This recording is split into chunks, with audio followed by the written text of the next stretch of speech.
My name is Bob Quinn. I'm from Big Sandy, Montana. I'm an organic farmer there for the last 40 years or so. When I was in high school, I went to the county fair one time, and an old fellow was passing out grain out of an old Folgers coffee can. And he said to me, "Hey, Sonny," he says, "come on over here." He says, "You want some of King Tut's wheat?" And I said, "Oh, sure." So I walked over and he poured this giant wheat in my hand.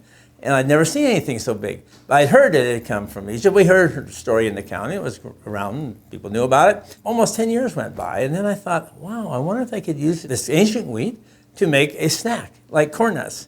And I called up the corn nuts people, and they said, "Oh, we'd like to try that. Giant wheat, we'd love that." And so I called my dad, and I said, "See if you can find some of that old King Tut's wheat." My dad found a pint jar, about 2/3 full, and we sent the corn nuts, and they loved it, but we didn't have enough to sell to them, of course. And my dad started growing it in our garden. In about 3 years, we had 50 pounds. And then the corn nuts people said, "Oh, we've lost interest. We don't need this anymore." And we put it on the shelf for 10 more years almost.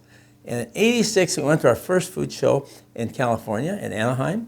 And thousands of people went by our booth. And one person, we were selling mostly grain and flour from our farm, but we had this ancient grain to show it too, and thousands of people went by our stand, and one person said, "This is just what I'm looking for." And because of that one person, we planted all 50 pounds in a half an acre in 1986, and 30 years later, we had almost 100,000 acres planted in Montana, Alberta, and Saskatchewan, selling it all over the world. What we found that was a big surprise to us was that people who could not eat modern wheat could eat this without any difficulty. And when we found that out, we started to take it really more seriously. To us, it was just a novelty before then. Although it did taste good, we liked that part.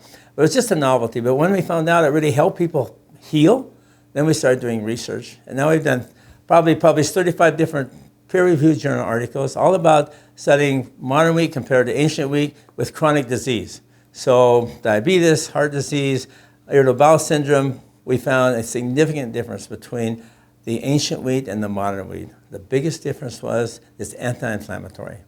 And not only does it taste good, but it is good for you. And we found that the better food tastes and the more aroma it has naturally, not because you've added a bunch of artificial garbage, but it naturally comes that way, the more healthy it is for you, the higher nutrient density it has. We only grow it organically, so we try to help heal the earth as well as help heal the people that eat it. So it's a complete story. We start with good seed, we put it in healthy soil, end up with healthy food, and that ends up with healthy people. People often ask, well, why should we switch to Kamut? It costs more money. And I said, well, it does cost more money. There's a few more dollars involved, but it makes a lot more sense, and here's why. It tastes good, and it's good for you. And you're also participating in healing the earth because it's always grown organically. I've been involved in organic farming for over 40 years. We did our first experiment starting in '83. From then, we changed the whole farm to organic farming. And people ask me, why? Why are you rejecting modern technology and all this sort of stuff? But what we're seeing is that modern technology and a lot of the things we're doing in farming really has a huge detriment. Half of our neighbors are gone because it costs them so much to produce their grain, and they sell it for so little money per pound or per bushel that they can't make it meet anymore. They can't make ends meet. Chemical agriculture focuses on feeding the plant. Organic agriculture focuses on healing and feeding the soil. And if you have a healthy soil, you're going to have healthy plants. So the soil provides the health and nutrition for our plants, not some bag of chemicals.